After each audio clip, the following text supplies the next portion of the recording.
आकाशवाणी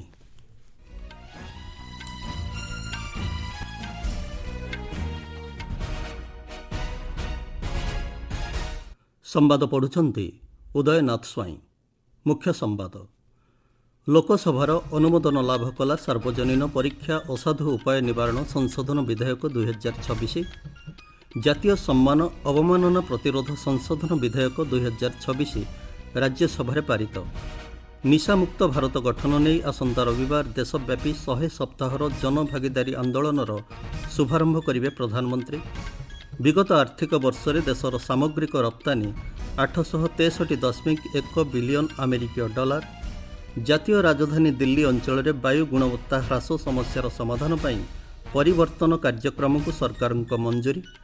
एवं Glasgow राज्यगोष्ठी क्रीडार 51 kilogram वर्ग में सेमिफाइनाल रे प्रवेश कले भारतीय महिला मुष्टियोद्धा साक्षी चौधरी। लोकसभा आज सार्वजनीन परीक्षा असाधु उपाय निवारण संशोधन विधेयक 2026 पारित होईछि। एही बिल सार्वजनीन परीक्षा असाधु उपाय प्रतिरोध अधिनियम 2024 संशोधन पर उद्दिष्ट। एही बिल रे केतक गुरुत्वपूर्ण प्रावधान अंतर्भुक्त करा जायछि। 10 वर्ष पर्यंत कारादंड, 10 कोटी पर्यंत जरिमाना एवं दोषी साब्यस्त होइतिबा अपराधीଙ୍କ संपत्ति बाज्याप्ति भली कठोर दंडर व्यवस्था एही बिल रे रहिछि। मामलाଗୁଡ଼ିकर त्वरित निष्पत्ति सुनिश्चित करने यह आईन प्रत्येक राज्य सरकार एवं केन्द्र शासित अंचल प्रशासन को दैनंदिन शुणाणी स्वतंत्र फास्ट्रैक कोर्ट गठन करने बाध्यतामूलक करिछि। थाना सूचना पंजीकृत होगा दिन 2 मास मध्य अपराधर तदंत शेष करने व्यवस्था रही। चार्जसीट दाखल होबार 3 मास मध्य विचार प्रक्रिया शेष होगा जरूरी। बिल उपरे चलिथिबा आलोचनार उत्तर रखी कार्मिक जन अभियोग एवं पेंशन विभाग राष्ट्रमंत्री डॉक्टर जितेंद्र सिंह कहिसेंति आईन को अधिक कठोर करने एवं त्वरित न्याय प्रदान सुनिश्चित करने यही संशोधन अणा जाइछि। सरकार की प्रतिबद्धता का आप इसी बात से अनुमान लगा सकते हैं कि इसी विधेयक के लाने के साथ ही साथ हमारे लॉ मिनिस्टर्स की ओर से भी एक प्रस्ताव जारी कर दिया गया। स्पेशल फास्ट ट्रैक कोर्ट्स है, इनको स्थापित करने का भी क्रम प्रारंभ किया जाए। उसमें दिल्ली, मुंबई, कोलकाता, मध्य प्रदेश, बिहार, उत्तराखंड में पहले ही इन्होंने गठित कर दिया है और आने वाले दिनों में बाकी स्थानों पर भी। विरोधी दलर आचरण को समालोचना कर डॉक्टर सिंह कहिसेंति एक गुरुत्वपूर्ण बिल उपर आलोचना समय विरोधी दल परामर्श देवा परिवर्ते राजनीति करुछंती। विरोधी दल नेता राहुल गांधी असंसदीय भाषा व्यवहार करिथिबारु से तांकर समालोचना करिसेंति। स्वराष्ट्र मंत्री अमित शाह विरुद्ध में श्री गांधी अभियोगर उत्तर देई डॉक्टर सिंह कहिसेंति सरकार बारंबार स्पष्ट करिसेंति आंदोलनकारी छात्रों उपर कौनसी गोली चला जाई नहीं, केवल लुह बुहा गैस व्यवहार करा जाइथिला। जेहेतु कौनसी गोली चालना होई नहीं तेणु निर्देश जारी प्रश्न उठुना। एभली निर्देश देवार अधिकार मजिस्ट्रेटों पाखरे थाई, मंत्री पाखरे नुहे बोली डॉक्टर सिंह कहिसेंति। पूर्वर आलोचन भाग नहीं जेडीयू सांसद दिलेश्वर कामैत संसद में यह विधेयक आनिथिबारु प्रधानमंत्री नरेंद्र मोदी को कृतज्ञता जणाइछंति। स्वराष्ट्र मंत्री अमित शाह विरुद्ध में राहुल गांधी मंतव्य को संसदीय व्यापार मंत्री किरेन रिजिजू दृढ़ विरोध करने सह मंतव्य गृह में राहुल गांधी क्षमा प्रार्थना दाबी करिसेंति। लोकसभा बाचस्पति ओम बिरला मध्य श्री गांधी को केवल विधेयक उपर कहवाकू और कौनसी तथ्य बिना अभियोग न आने को अनुरोध करते। आलोचना समय गृह में 2 थर स्वल्प समय पर मुलतवी देखा मिलता। विधेयक पारित होगा पर श्री बिरला आसंता काली पूर्वाह्न 11टा पर्यंत गृह को मुलतवी घोषणा करछन्ते। राज्यसभा आज जातीय सम्मान अवमानना प्रतिरोध संशोधन विधेयक 2026 पारित होईछि। एही विधेयक जातीय सम्मान अवमानना प्रतिरोध अधिनियम 1971 रे अधिक संशोधन पर उद्दिष्ट। प्रस्तावित आईन रे वंदे मातरम को जातीय संगीत जन गण मन भली समान संवैधानिक सुरक्षा प्रदान करने को व्यवस्था करा जायछि। एही बिल रे जातीय सम्मान अवमानना अपराध पर 3 वर्ष पर्यंत कारादंड, जरिमाना किंबा उभय दंडर प्रावधान रही। विधेयक उपर चलिथिबा आलोचनार उत्तर रखी स्वराष्ट्र मंत्रालय राष्ट्रमंत्री नित्यानंद राय कहिसेंति विधेयक रे करा जायथिबा संशोधन केवल एक आईनगत परिवर्तन नुहे, यह भारतर आत्मा, जातीय चेतना, सांस्कृतिक ऐतिह्य एवं स्वाधीनता संग्रामर आदर्श प्रति आमर सामूहिक प्रतिबद्धता को प्रतिफलित करे।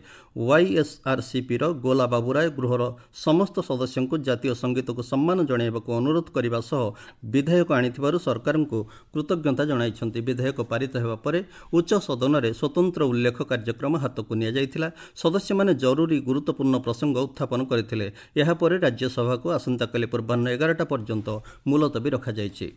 ରେଳମନ୍ତ୍ରୀ ଅଶ୍ୱିନୀ ବୈଷ୍ଣବ କହିଛନ୍ତି ଭାରତୀୟ ରେଳବାଇରେ ସୁରକ୍ଷାକୁ ସର୍ବୋଚ୍ଚ ପ୍ରାଥମିକତା ଦିଆଯାଉଛି ଏବଂ ବିଗତ ବର୍ଷଗୁଡ଼ିକରେ ନିଆଯାଇଥିବା ବିଭିନ୍ନ ସୁରକ୍ଷା ବ୍ୟବସ୍ଥା ଯୋଗୁଁ ଦୁର୍ଘଟଣା ସଂଖ୍ୟାରେ ହ୍ରାସ ଘଟିଛି। ଆଜି ଲୋକସଭାରେ ଏକ ପ୍ରଶ୍ନର ଲିଖିତ ଉତ୍ତରରେ ଶ୍ରୀ ବୈଷ୍ଣବ କହିଛନ୍ତି ବ୍ୟାପକ ଏବଂ ବିସ୍ତୃତ ପରୀକ୍ଷଣ ପରେ ଚଳିତ ମାସ 20 ତାରିଖ ସୁଦ୍ଧା ଅଧିକ ଭିଡ଼ ଥିବା ଦିଲ୍ଲୀ ମୁମ୍ବାଇ ଏବଂ ଦିଲ୍ଲୀ ହାଓଡ଼ା ରୁଟ୍ର 2569 କିଲୋମିଟରରେ କବଚ ସଂସ୍କରଣ 4.0 ସଫଳତାର ସହ କାର୍ଯ୍ୟକ୍ଷମ କରାଯାଉଛି। ଗତ ମାସ ପର୍ଯ୍ୟନ୍ତ କବଚ କାର୍ଯ୍ୟ ପାଇଁ ମୋଟ 3,874 କୋଟି ଟଙ୍କା ଖର୍ଚ୍ଚ ହୋଇଛି। 2026-27 ଆର୍ଥିକ ବର୍ଷରେ 2,066 କୋଟି ଟଙ୍କା ପାଣ୍ଠି ଆବଣ୍ଟନ ହୋଇଥିବା ନେଇ ଶ୍ରୀ ବୈଷ୍ଣବ ଗୃହକୁ ସୂଚନା ଦେଇଛନ୍ତି। ଆପଣମାନେ ସମ୍ବାଦ ଶୁଣୁଛନ୍ତି ଆକାଶବାଣୀରୁ। ପ୍ରଧାନମନ୍ତ୍ରୀ ନରେନ୍ଦ୍ର ମୋଦି ଆସନ୍ତା ରବିବାର ଦିନ ଦେଶବ୍ୟାପୀ 100 ସପ୍ତାହର ଜନଭାଗିଦାରୀ ଆନ୍ଦୋଳନ ବିକଶିତ ଭାରତ ସଂକଳ୍ପ ଅଭିଯାନ ପାଇଁ ନିଶାମୁକ୍ତ ଯୁବ ସମାଜର ଶୁଭାରମ୍ଭ କରିବେ। ଅଭିଯାନର ନେତୃତ୍ୱ ମାଇ ଭାରତ ପ୍ଲାଟଫର୍ମ ନେବ, ଯାହା ଏକ ଅନଲାଇନ୍ ଯୁବ ନେତୃତ୍ୱ ଓ ସାମାଜିକ ସହଭାଗିତା ପ୍ଲାଟଫର୍ମ। ଯୁବପିଢ଼ିଙ୍କୁ ସଶକ୍ତ କରିବା ଏବଂ ସେମାନଙ୍କୁ ନେତା ଭାବେ ଗଢ଼ି ତୋଳିବା ଏହି ଅଭିଯାନର ଲକ୍ଷ୍ୟ ରହିଛି। ଏହି ଅଭିନବ ପ୍ରୟାସ ସଚେତନତା, ସାମୂହିକ ସହଭାଗିତା ଏବଂ ନିରନ୍ତର ଜନସାଧାରଣଙ୍କ ଅଂଶଗ୍ରହଣକୁ ପ୍ରୋତ୍ସାହିତ କରିବା ଏକ ନିଶାମୁକ୍ତ ଭାରତ ଗଠନ ପାଇଁ ସାମୂହିକ ଜାତୀୟ ଅଭିଯାନରେ ଯୁବ ନାଗରିକମାନଙ୍କୁ ଏକତ୍ରିତ କରିବାକୁ ଲକ୍ଷ୍ୟ ରଖିଛି। ଯୁବ ବ୍ୟାପାର ଏବଂ କ୍ରୀଡ଼ା ମନ୍ତ୍ରଣାଳୟ ସୂଚନା ଅନୁସାରେ ଏହି ଅଭିଯାନରେ ମାଇ ଭାରତ ସ୍ୱେଚ୍ଛାସେବୀ, ଭାରତ ଜାତୀୟ ସେବା ଯୋଜନା ସ୍ୱେଚ୍ଛାସେବୀ, ଯୁବ କ୍ଲବ, ବିଦ୍ୟାଳୟ, ମହାବିଦ୍ୟାଳୟ, ବିଶ୍ୱବିଦ୍ୟାଳୟ ଏବଂ 125ରୁ ଅଧିକ ଆଧ୍ୟାତ୍ମିକ ସଂଗଠନର ଅଭୂତପୂର୍ବ ଅଂଶଗ୍ରହଣ ଦେଖିବାକୁ ମିଳିବ। ଏହା ମାଦକ ଦ୍ରବ୍ୟ ସେବନ ବିରୁଦ୍ଧରେ ଦେଶର ସବୁଠାରୁ ବଡ଼ ଯୁବ ନେତୃତ୍ୱାଧୀନ ଜନ ଆନ୍ଦୋଳନ ମଧ୍ୟରୁ ଅନ୍ୟତମ ହେବାକୁ ଯାଉଛି।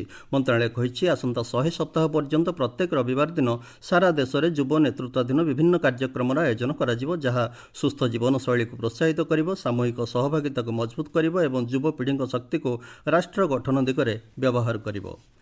ଭାରତର ସାମଗ୍ରିକ ରପ୍ତାନି ଆର୍ଥିକ ବର୍ଷ 2025-26ରେ ରେକର୍ଡ 863.1 ବିଲିୟନ ଆମେରିକୀୟ ଡଲାରରେ ପହଞ୍ଚିଛି। ସରକାର ସଂସଦକୁ ସୂଚନା ଦେଇ କହିଛନ୍ତି ଉଭୟ ଦ୍ରବ୍ୟ ଏବଂ ସେବା ରପ୍ତାନି କ୍ଷେତ୍ରରେ ଦୃଢ଼ ଅଭିବୃଦ୍ଧି ଓ ଦେଶର ମୁକ୍ତ ବାଣିଜ୍ୟ ଚୁକ୍ତି ଅଧୀନରେ ବଜାର ପ୍ରବେଶର ସମ୍ପ୍ରସାରଣ ଯୋଗୁଁ ଏହି ଅଭିବୃଦ୍ଧି ସମ୍ଭବ ହୋଇପାରିଛି। ବାଣିଜ୍ୟ ଓ ଶିଳ୍ପ ମନ୍ତ୍ରଣାଳୟ ଅନୁସାରେ ଦ୍ରବ୍ୟ ରପ୍ତାନି 441.8 ବିଲିୟନ ଡଲାରରେ ଥିବାବେଳେ ସେବା ରପ୍ତାନି 421.3 ବିଲିୟନ ଡଲାରରେ ପହଞ୍ଚିଛି, ଯାହା ଦେଶର ରପ୍ତାନି ଅଭିବୃଦ୍ଧିକୁ ଆଗେଇ ନେବାରେ ଉଭୟ କ୍ଷେତ୍ରର ମିଳିତ ଶକ୍ତିକୁ ପ୍ରତିଫଳିତ କରୁଛି। ମନ୍ତ୍ରଣାଳୟ କହିଛି ବିଶେଷ କରି ସଂଯୁକ୍ତ ଆରବ ଏମିରେଟ୍ସ, ଯୁକ୍ତରାଜ୍ୟ, ଅଷ୍ଟ୍ରେଲିଆ, ଓମାନ ଏବଂ EFTA ଦେଶଗୁଡ଼ିକ ସହିତ ଭାରତର ସାମ୍ପ୍ରତିକ ବାଣିଜ୍ୟ ଚୁକ୍ତିନାମାଗୁଡ଼ିକ ରପ୍ତାନି ସୁଯୋଗକୁ ଯଥେଷ୍ଟ ବୃଦ୍ଧି କରିଛି। ରାଷ୍ଟ୍ରପତି ଦ୍ରୌପଦୀ ମୁର୍ମୁ ଆଜି ଭାରତୀୟ ପାରମ୍ପରିକ କଳା କ୍ଷେତ୍ରର ଏକ କଳାକାର ଦଳଙ୍କୁ ଭେଟିଛନ୍ତି।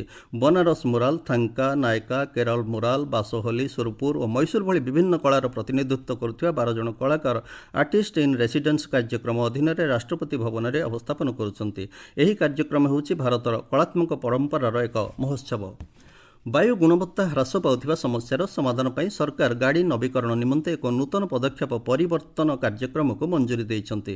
ଦିଲ୍ଲୀ ଜାତୀୟ ରାଜଧାନୀ ଅଞ୍ଚଳରେ ଥିବା ପୁରୁଣା ଏବଂ ଅଧିକ ପ୍ରଦୂଷଣ କରୁଥିବା ଟ୍ରକ୍ ଏବଂ ବସ୍ଗୁଡ଼ିକୁ ହଟାଇ ସେଗୁଡ଼ିକ ବଦଳରେ BS6 ମାନକ ଏବଂ ବୈଦ୍ୟୁତିକ ଯାନ ପ୍ରଚଳନ କରିବା। ସଡ଼କ ପରିବହନ ଏବଂ ରାଜପଥ ମନ୍ତ୍ରଣାଳୟ କହିଛି ପରିବର୍ତ୍ତନ ଯୋଜନାର ସମୁଦାୟ ଆର୍ଥିକ ବ୍ୟୟବରାଦ 9,500 କୋଟିରୁ ଅଧିକ ରହିଛି, ଯେଉଁଥିରେ କେନ୍ଦ୍ର ସରକାରଙ୍କ ସହାୟତା ଭାବେ 5,041 କୋଟି ଟଙ୍କାରୁ ଅଧିକ ରହିଛି। ମନ୍ତ୍ରଣାଳୟ ଏହି ଯୋଜନାକୁ କାର୍ଯ୍ୟକାରୀ କରିବ ଏବଂ ଏହାର ପାଣ୍ଠି ଜାତୀୟ ରାଜଧାନୀ ଅଞ୍ଚଳ ଯୋଜନା ବୋର୍ଡ ମାଧ୍ୟମରେ ପ୍ରଦାନ କରାଯିବ। କେନ୍ଦ୍ର ସରକାର, ରାଜ୍ୟ ସରକାର ଏବଂ ଅଟୋମୋବାଇଲ ଶିଳ୍ପର ସମନ୍ୱିତ ପ୍ରୟାସରେ ଏହି ଯୋଜନା କାର୍ଯ୍ୟକାରୀ ହେଉଛି। ଗ୍ଲାସଗୋଠାରେ ଚାଲିଥିବା ରାଜ୍ୟଗୋଷ୍ଠୀ କ୍ରୀଡ଼ାର ଷଷ୍ଠ ଦିନରେ ଭାରତୀୟ ମହିଳା ମୁଷ୍ଟିଯୋଦ୍ଧା ସାକ୍ଷୀ ଚୌଧୁରୀ ଦେଶ ପାଇଁ ଆଉ ଏକ ପଦକ ସୁନିଶ୍ଚିତ କରିଛନ୍ତି। ମହିଳା 51 କିଲୋଗ୍ରାମ ବର୍ଗର କ୍ୱାର୍ଟର ଫାଇନାଲରେ ସାକ୍ଷୀ ଉତ୍ତର ଆୟାର୍ଲାଣ୍ଡର କେଟଲିନ୍ ଫ୍ରାୟର୍ସଙ୍କୁ 5-0 ପଏଣ୍ଟରେ ପରାସ୍ତ କରି ସେମିଫାଇନାଲରେ ପ୍ରବେଶ କରିଛନ୍ତି। ବର୍ତ୍ତମାନ ସୁଦ୍ଧା ଭାରତ 2ଟି ସ୍ୱର୍ଣ୍ଣ, 7ଟି ରୌପ୍ୟ ଏବଂ 3ଟି ବ୍ରୋଞ୍ଜ ପଦକ ସହ ମୋଟ 12ଟି ପଦକ ହାସଲ କରିଛି। ପାକିସ୍ତାନ ଅଧିକୃତ ଜାମ୍ମୁ ଓ କାଶ୍ମୀରରେ କ୍ରମାଗତ ଭାବେ ଅଶାନ୍ତି ବୃଦ୍ଧି ପାଉଥିବା ବେଳେ ଅଧିକୃତ ଅଞ୍ଚଳରେ ଶାନ୍ତିପୂର୍ଣ୍ଣ ପ୍ରଦର୍ଶନକାରୀଙ୍କ ଉପରେ ପାକିସ୍ତାନ ସେନା ଦ୍ୱାରା ଗୁଳିଚାଳନା ରିପୋର୍ଟ ପରେ ଏକ ମାନବାଧିକାର ସଂଗଠନ ମିଳିତ ଜାତିସଂଘର ମାନବାଧିକାର ଉଚ୍ଚାୟୁକ୍ତଙ୍କ କାର୍ଯ୍ୟାଳୟକୁ ହସ୍ତକ୍ଷେପ କରିବାକୁ ନିବେଦନ କରିଛି। ପାକିସ୍ତାନୀ ସେନାର ଗୁଳିଚାଳନାରେ 40ରୁ ଅଧିକ ସାଧାରଣ ନାଗରିକ ପ୍ରାଣ ହରାଇଛନ୍ତି ଏବଂ ଅନେକ ଆହତ ହୋଇଛନ୍ତି।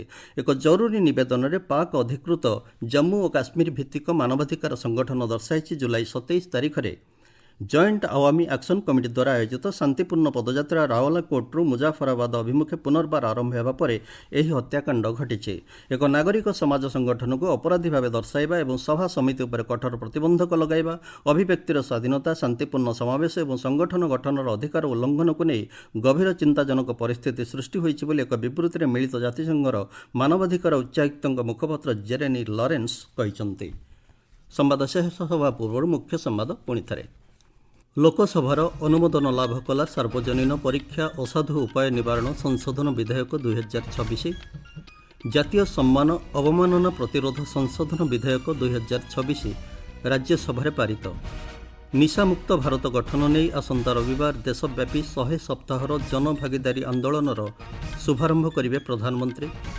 ବିଗତ ଆର୍ଥିକ ବର୍ଷରେ ଦେଶର ସାମଗ୍ରିକ ରପ୍ତାନି 863.1 ବିଲିୟନ ଆମେରିକୀୟ ଡଲାର। ଜାତୀୟ ରାଜଧାନୀ ଦିଲ୍ଲୀ ଅଞ୍ଚଳରେ ବାୟୁ ଗୁଣବତ୍ତା ହ୍ରାସ ସମସ୍ୟାର ସମାଧାନ ପାଇଁ ପରିବର୍ତ୍ତନ କାର୍ଯ୍ୟକ୍ରମକୁ ସରକାରଙ୍କ ମଞ୍ଜୁରୀ। ଏବଂ ଗ୍ଲାସ୍ଗୋ ରାଜ୍ୟଗୋଷ୍ଠୀ କ୍ରୀଡ଼ାର 51 କିଲୋଗ୍ରାମ ବର୍ଗରେ ସେମିଫାଇନାଲରେ ପ୍ରବେଶ କଲେ ଭାରତୀୟ ମହିଳା ମୁଷ୍ଟିଯୋଦ୍ଧା ସାକ୍ଷୀ ଚୌଧୁରୀ। ସମ୍ବାଦ ଶେଷ ହେଲା।